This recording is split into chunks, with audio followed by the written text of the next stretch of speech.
Lumalala na guys sa Ilibin Aminyo sa may kanto. Araw-araw na lang yan. Wala bang di ba bawal dito? Dahil mga retired ng sundalo at pulis ang umiinom. Ginawa ng inuman.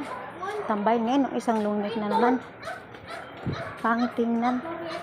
Mas maganda pa sa Maynila at sa Pasig, mahigpit. Dito wala. Walang nag-iikot. Bakit ganyan? Dapat sila ang huwaran. Sila pang nakikita sa karsada talaga. Sa gilid ng karsada makikita mo mag-iinuman, magtambay. Araw-araw yan.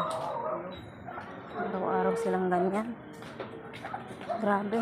Hindi ba talaga bawal? Sa Ilibin Avenue Signal, Taguig. Araw-araw yan.